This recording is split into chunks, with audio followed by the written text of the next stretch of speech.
بسم اللہ الرحمن الرحیم بسم اللہ الرحمن الرحیم الحمدللہ رب العالمین والصلاة والسلام علی اشرف الانبیاء والمرسلین اما بعد۔ سورۃ الفجر ہم پڑھ رہے ہیں، جس کی ابتدائی آیات کچھ پڑھی جا چکی ہیں، اور دوسرا سبق آج کا آیت نمبر 9 سے شروع کرتے ہیں۔ 8 آیات ہم پہلے پڑھ چکے ہیں۔ اس سے پیچھے والی آیات ان میں قوم عاد کا تذکرہ تھا۔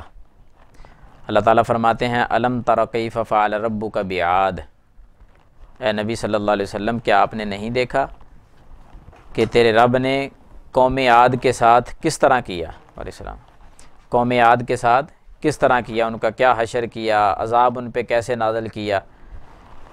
اب یہ عطف آپ اپنے ذہن میں رکھنا ہے یہاں بھی کہ قوم عاد کے ساتھ کیا کیا، آگے پھر ان کی 2-4 باتیں تھیں، آگے جا کر اس آیت پہ غور کریں۔ وَثَمُودَ الَّذِينَ جَابُوا الصَّخْرَ بِالْوَادِ، وَثَمُودَ اور قوم سمود کے ساتھ تیرے رب نے کس طرح کیا، یعنی وہ ساری بات۔ وَثَمُودَ اور قوم سمود کے ساتھ، لفظی معنی تو اتنا ہی ہے، یعنی اب کیا ان کے ساتھ، الم تر کیف فعل ربک، وہ بات آ جائے آپ کے ذہن میں کہ کیا آپ نے نہیں دیکھا کہ تیرے رب نے کس طرح کیا، کن کے ساتھ؟ نہیں، وہ تو پیچھے ہے نا، وَثَمُودَ قوم سمود کے ساتھ، ذہن میں رہے گی بات یہ، ہاں، کیونکہ آگے ادھر بھی وَثَمُودَ ہے نا، اور اگلی آیت میں کیا آ رہا ہے، وَفِرْعَوْنَ، پھر وہی بات آئے گی کہ کیا آپ نے نہیں دیکھا کہ تیرے رب نے فرعون کے ساتھ کیا کیا، یا کس طرح کیا۔ ٹھیک ہے، بات کی سمجھ آ رہی نا اتنی کہ جس طرح قوم عاد کا تذکرہ تھا، ایسے ہی آگے قوم سمود کا ہے اور فرعون کا ہے۔ تو اب آپ خود ترجمہ کریں گے، میں پڑھوں گا۔ وَثَمُودَ کیا معنی کریں گے؟ ہاں، قوم سمود کے ساتھ کس طرح کیا، یعنی کس طرح کیا، یہ عربی ہے نہیں ادھر، معنی وہی الم تر کیف فعل ربک بعاد تھا نا ادھر، قوم عاد کے ساتھ، وَثَمُودَ اور قوم سمود کے ساتھ، وَفِرْعَوْنَ اور فرعون کے ساتھ۔ کیا آپ نے نہیں دیکھا کہ تیرے رب نے کس طرح کیا سمود کے ساتھ۔ الذین، اب ان کا تذکرہ کہ وہ کون تھے، الذین وہ لوگ، جابو جنہوں نے تراشا، جابو کا کیا معنی ہے، تراشا، ہاں، الذین جابو جنہوں نے تراشا، الصخرہ چٹانوں کو، الصخرہ بڑے بڑے پتھر، پہاڑ، چٹانیں، جنہوں نے چٹانوں کو تراشا، بالواد وادی میں، جنہوں نے وادیوں میں یا جنہوں نے وادی میں چٹانوں کو تراشا۔ آپ کو کل میں نے بتلایا تھا نا کہ کتنی طاقت تھی ان کے اندر، اپنے ہاتھ سے کیا کرتے تھے، علیہ السلام پہاڑوں کو تراش لیا کرتے تھے۔ کل کے سبق میں آپ نے سنی تھی نا یہ بات، پہاڑوں کو تراشتے تھے۔ تو یہ اللہ تعالیٰ نے ذکر ادھر کر دیا ہے کہ وَثَمُودَ اور قوم سمود کے ساتھ کس طرح کیا، الذین جابو جنہوں نے تراشا، الصخرہ چٹانوں کو، بالواد وادی میں، جنہوں نے وادی میں چٹانوں کو تراشا۔ اگلی آیت بھی وَفِرْعَوْنَ، ترجمہ کریں،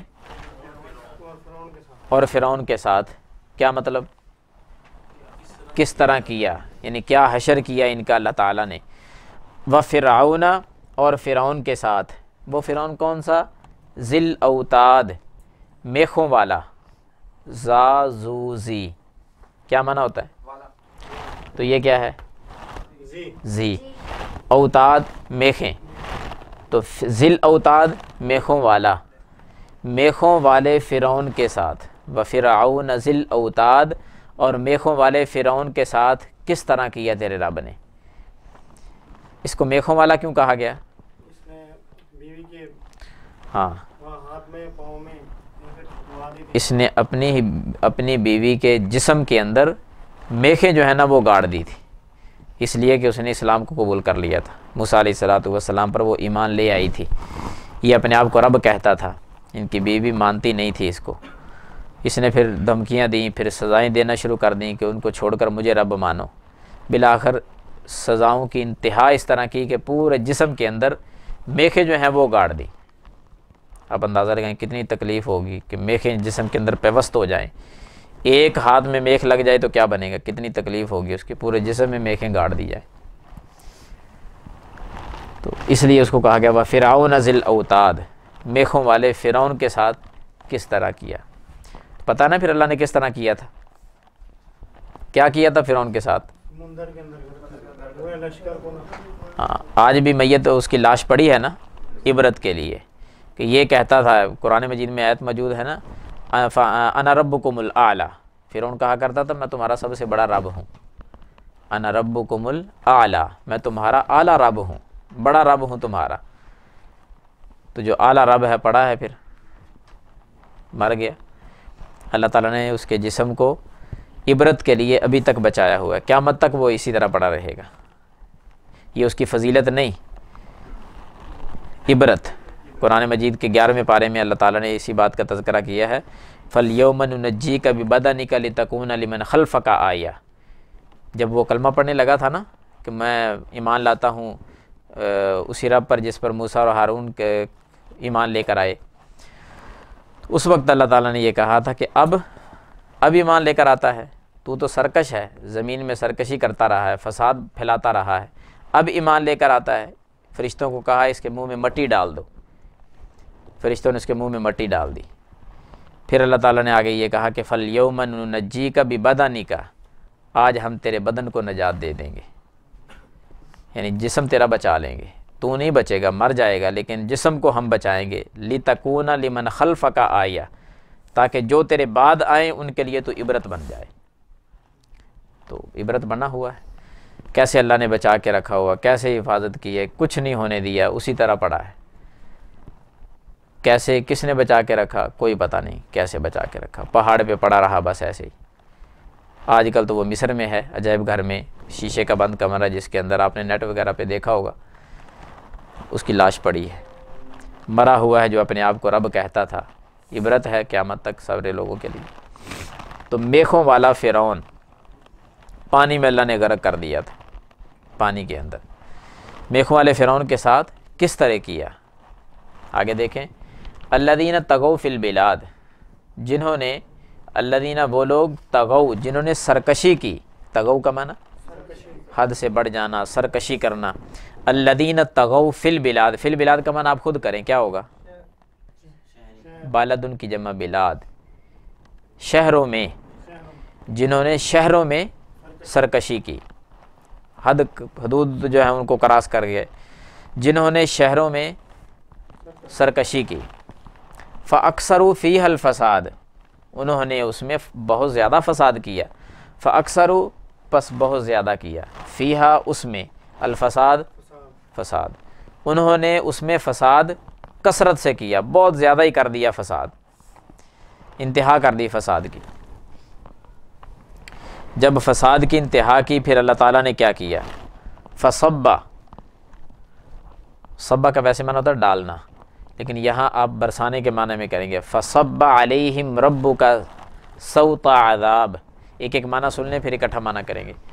فصبا لفظی معنی ڈالنا، تو ہم معنی کریں گے فصبا پس برسایا، علیہم معنی کریں علیہم ربو کا، نہیں ربو کا، ہاں آپ کے رب نے یا تیرے رب نے، تیرے رب نے ان پر برسایا.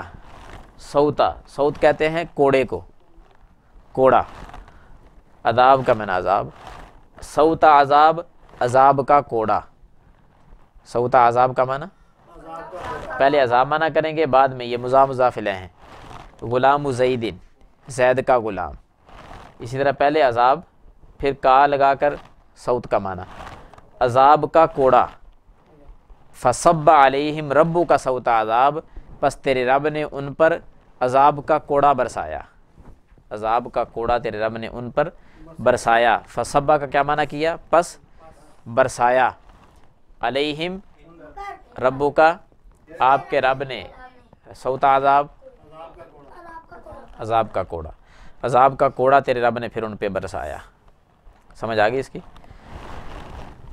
ان ربک لبالمرصاد، ان ربک بے شک آپ کا رب، لبالمرصاد لفظی معنی اس کا ہے بے شک تیرا رب گھات میں ہے، مرصاد کا معنی گھات میں گھات. گھات کا کیا مطلب ہوتا ہے؟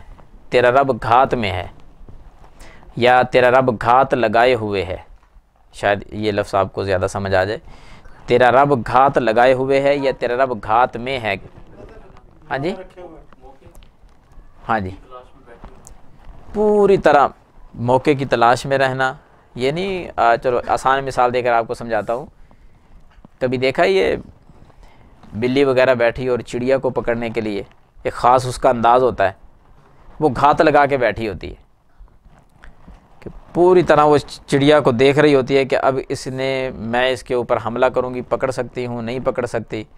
ایک اس کی خاص کیفیت ہوتی ہے, پوری متوجہ ہو کر اس کی طرف ایک دم جمپ لگا کر اس کو پکڑ لیتی ہے. حالانکہ چڑیا اڑنے والی ہے اور بلی نیچے چلنے والی. اڑنے والی چیز کو اس نے زمین پہ قابو کر لیا ہے, اتنی اس پہ گرفت کی ہے.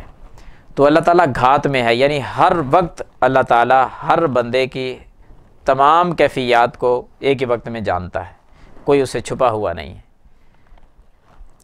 اللہ تو ہر وقت گھات میں ہے, یعنی ہر وقت ہر لمحے ہر بندے کی ہر بات کو وہ جان رہا ہے, دیکھ بھی رہا ہے, سن بھی رہا ہے. یہی تو رب ہے. تو پھر غفلت نہیں, اللہ تعالیٰ کی طرف رجوع ہونا چاہیے. ان ربک لبالمرصاد, گھات میں ہے. اب آپ ترجمہ دوبارہ سنیں جی, بلکہ آپ کریں گے. وَثَمُودَ الَّذِينَ جَابُوا الصَّخْرَ بِالْوَادِ. وَثَمُودَ اور قوم سمود کے ساتھ کس طرح کیا. الَّذِينَ جَابُوا جنہوں نے, جابو تراشا, الصَّخْرَ بالواد وادی میں, جنہوں نے وادی میں چٹانوں کو تراشا. وَفِرْعَوْنَ ذِی الْأَوْتَادِ, ہاں شاباش, آخر سے ترجمہ کر لیا کرے نا. اور میخوں والے فرعون کے ساتھ, معنی اتنا ہی ہے. آگے سمجھانے کے لیے ان کو بتائیں کہ کس طرح کیا تیرے رب نے میخوں والے فرعون کے ساتھ کس طرح کیا. الذین طغوا فی البلاد, الذین وہ لوگ جنہوں نے طغوا سرکشی کی, فی البلاد فاکثروا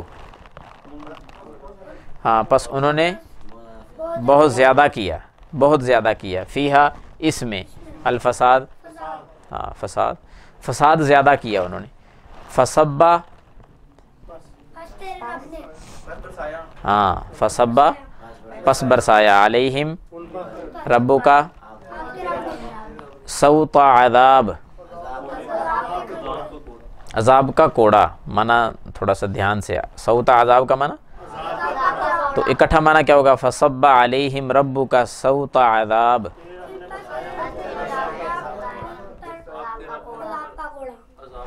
ہاں آپ کے رب نے ان پر عذاب کا کوڑا برسایا.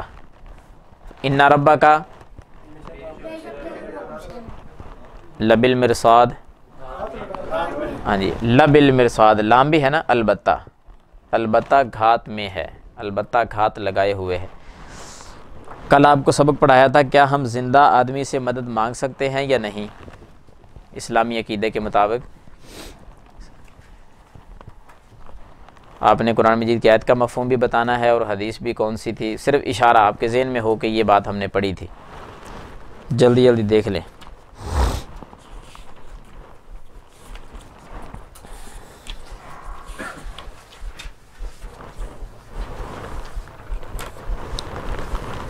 ہاں جی, کیا کسی زندہ سے تعامن لیا جا سکتا ہے؟ کیا جواب اس کا جی؟ جی ہاں, اگر وہ اس کی طاقت رکھتا ہو. ہاں تعامن لیا جا سکتا ہے کب؟ جو اس کی طاقت رکھتا ہوں. جب وہ اس کام کرنے کی طاقت رکھتا ہو, اس کی وہ طاقت میں ہو. اس پر قرآن مجید کی آیت کا کوئی مفہوم کیا ہے؟ کوئی ترجمہ آتا ہے یا عربی کسی کو آتی ہے؟ شاباش, نیکی کے کاموں میں تعاون کیا کرو. وتعاونوا بالبر والتقوی, نیکی اور تقوی کے کاموں میں ایک دوسرے کا تعاون کرو.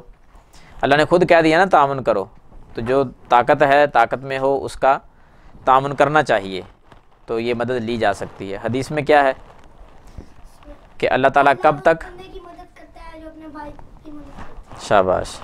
جو اپنے بھائی کی مدد کرتا ہے جب تک وہ بندہ اپنے بھائی کی مدد میں رہتا ہے اللہ تعالیٰ اس وقت تک اپنے اس بندے کی مدد میں رہتا ہے.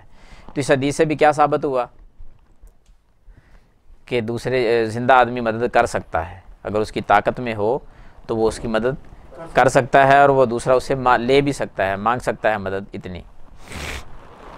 آگے والا سوال آج ہم پڑھیں گے. کیا غیر اللہ کی نظر ماننا جائز ہے؟ نظر ماننا اللہ کے، پہلے یہ بات یاد رکھیں کہ اللہ کے لیے نظر ماننا تو جائز ہے. نظر کہتے کسے ہیں؟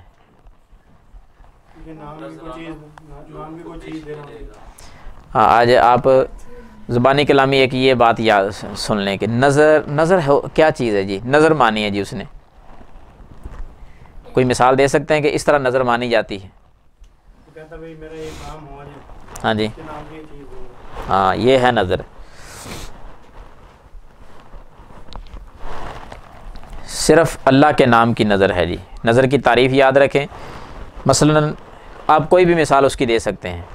میں کہتا ہوں کہ اگر آپ سکول پڑھتے ہیں، کسی کلاس میں پڑھتے ہیں، آپ اپنے پاس ہونے پر ایک شرط لگا لیتے ہیں کہ اگر میں پاس ہو گیا تو 2 نفل پڑھوں گا.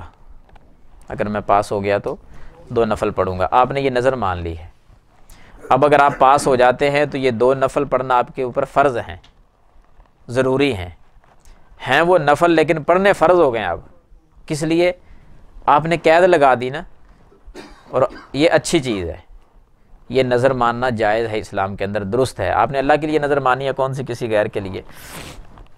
اسی طرح آپ اپنا کوئی کام آپ کرنا چاہتے ہیں اور ساتھ یہ کہہ دیتے ہیں کہ اگر میرا یہ کام ہو جائے نا، میرا فلاں کام ہو جائے تو میں 1,00,000 روپیہ صدقہ کروں گا.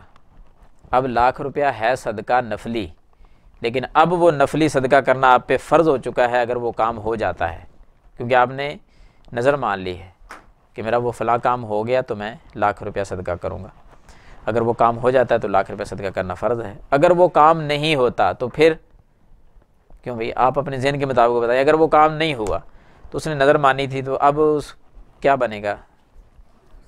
ہاں فرض نہیں ہے، نہ کرے صدقہ، کیونکہ کام تو ہوا نہیں، کام ہونے پر تھا. اچھا دوسری بات، آج زبانی کلامی آپ نے سمجھنی ہے. یہ دونوں باتیں کل میں نے یہ زبانی آپ سے سننی ہے اسی طرح، بس جس طرح میں سنا رہا ہوں. پھر آگے سوال پڑھیں گے. یہ آپ پڑھی کون سی ہے کہ نظر کس کو کہتے ہیں؟ آپ کوئی بھی مثال دے کر کہیں گے کہ یہ نظر ہے. دوسری بات آپ نے یہ پڑھی ہے کہ اگر وہ کام نہ ہو، اگر وہ کام نہ ہو تو پھر نظر پوری کرنی ضروری نہیں ہے، پھر اس پہ فرض ہی نہیں ہوئی، کیونکہ وہ نظر اس کی جو مانی تھی اس نے جس کام کی وجہ سے، وہ کام تو ہوا نہیں، پھر آگے وہ چیز دینا وہ بھی فرض نہیں ہے. دوسری چیز جو اسی کے ساتھ منسلک ہے کہ نظر سے ہوتا کیا ہے؟ نظر ماننے سے واقعی کام ہو جاتا ہے؟ کیوں بھائی؟ ایک سوال ہے نا کہ میں نظر مانتا ہوں کہ میں کوئی کام ہے کلاس میں پاس ہو جاؤں تو 2 نفل پڑھوں گا. کیا آپ کے اس کہنے سے آپ پاس ہو جائیں گے؟ 2 نفل کی قید لگا دی، 1,00,000 روپیہ صدقہ کرنے کی قید لگا دی کہ میں 1,00,000 روپیہ صدقہ کروں گا اگر یہ میرا کام ہو گیا تو کیا اب وہ کام آسانی سے ہو جائے گا؟ یا کام کیا ہوا نظر ماننے سے؟ آپ کے ذہن کے مطابق کچھ ہوا یا نہیں ہوا؟ تو پھر نظر ماننے کا فائدہ کیا ہوا؟ جب اس سے ہوا ہی کچھ نہیں تو نظر ماننے کا فائدہ ہے کوئی؟ کیا؟ یہ اصل میں ہم اللہ تعالیٰ سے دعا کرتے ہیں کہ اللہ میں جس حد تک بھی تیرے راستے میں چلتا ہوں میں اپنی مزید قربانی دے کے اور تیرے راستے میں چلنے کی کوشش کروں گا. جی آپ میری یہ خواہش پوری کر دیں. یہ ہوتی ہے نا بات. پھر وہ اللہ تعالیٰ اختیار رکھتے ہیں، وہ چاہیں تو کرتے ہیں، نہ چاہیں تو نہیں. بات آپ کی درست ہے، لیکن نظر سے کچھ ہوا کہ نہیں؟ نظر ماننے سے اس کام میں آسانی ہوئی نہیں ہوئی؟ بالفرض وہ آپ جس طرح دعا کی اللہ سے وہ نہیں ہوا، پھر تو وہ بندہ کافی سارا پریشان بھی ہو جائے گا کہ میں نے تو اللہ سے کی تھی دعا، کام تو ہوا نہیں. 2 باتیں ذہن میں رہیں جو رسول اللہ صلی اللہ علیہ وسلم نے بتلائی ہیں. آپ صلی اللہ علیہ وسلم نے فرمایا کہ نظر ماننے سے کچھ بھی نہیں ہوتا. نظر ماننے سے کچھ نہیں ہوتا. کہ بندہ نظر ماننے کہ میرا یہ کام ہو گیا تو میں یہ کر لوں گا، اور یہ سمجھے کہ اس نظر ماننے کی وجہ سے یہ ہو گیا ہے، مت سمجھے، ایسا نہیں ہوگا. نظر کو تقدیر میں کوئی عمل دخل نہیں ہے. ہاں ایک فائدہ ہے، وہ فائدہ آپ نوٹ کر لیں۔ نظر ماننے کا ایک فائدہ ہے، فائدہ کون سا بھائی؟ آپ سن لیں گے تو انشاءاللہ آپ کو یاد ہو جائے گا۔ نظر ماننے کا نبی صلی اللہ علیہ وسلم نے فرمایا ہاں یہ ہو جاتا ہے کہ ایک آدمی ویسے بخیل ہے، کنجوس جس کو ہم کہتے ہیں نا، وہ ویسے نہیں کچھ دیتا اللہ کے راستے میں، چلو اس طرح ایک بخیل آدمی سے کوئی چیز نکل آتی ہے اللہ کے راستے پر، اس نے وہ نظر مان لی نا کہ میں 1 لاکھ روپیہ دوں گا، 2 نفل پڑھوں گا، ویسے اس نے نہیں پڑھنے تھے، ویسے اس نے 1 لاکھ روپیہ صدقہ نہیں کرنا تھا، چلو یہ نظر مان کر ایک بخیل سے 1 لاکھ روپیہ تو اللہ کے راستے پہ لگ گیا نا، یہ اس کا فائدہ ہے۔ لیکن کام ہونا یا نہ ہونا یہ ہے تقدیر، اس میں اس نظر ماننے کو کوئی عمل دخل نہیں ہے۔ نظر ماننے سے فائدہ یہ ہو گیا کہ اس کا صدقہ قبول ہو گیا، اس سے کوئی چیز نکل آئی، 2 نفل پڑھ لیے وہ اللہ نے قبول کر لیے، 2 نفل جو ہے وہ اس نے نیکی کما لی ہے۔ بات کی سمجھ آ گئی؟ یہ 2 سوال آپ نے کل تک یاد کرنے ہوں گے انشاءاللہ العزیز۔ نیا لباس پہننے کی دعا ہم نے آپ کو لکھوائی تھی، یاد ہے سب کو؟ کل انشاءاللہ سنیں گے آپ سے، اب دہرا کر آنا۔ سنائیں جی نیا لباس پہننے کی دعا۔ اچھا یہ دعا کون سی؟ الحمدللہ الذی کسانی ھذا الثوب ورزقنی من غیر حول منی ولا قوت، یہ کس چیز کی دعا ہے؟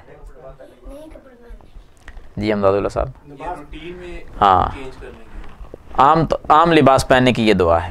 نئے لباس پہننے کی دعا کہاں سے شروع ہوتی ہے، یاد ہے کسی کو؟ نہیں، یہ تو کسی نے پہنا ہوا ہو تو اس کو دعا دینی ہے نا، تبلی ویخلف اللہ تعالی۔ یہ کسی نے نیا لباس پہنا ہے دوست نے، اس کو دیکھ کر آپ نے یہ پڑھنا ہے۔ خود نیا لباس پہنے تو کیا پڑھنا ہے؟ ہاں اللہم لک الحمد انت کسوتنیہ، آگے ہاں اسألک من خیرہ و خیر ما صنع لہ و اعوذ بک من شرہ و شر ما صنع لہ، یہ تینوں دعائیں کل آپ سے سننی ہے جی۔ لباس پہننے کی دعا، نیا لباس پہننے کی دعا، نئے لباس پہننے والے کے لیے دعا، یعنی کسی اور نے پہنا تو آپ نے کیا دعا پڑھنی؟ تبلی ویخلف اللہ تعالی۔ دوسری پھر ایک اور ہے وہ انشاءاللہ کل لکھوا دیں گے۔ سبحانک اللہم و بحمدک اشہد ان لا الہ الا انت استغفرک و اتوب الیک۔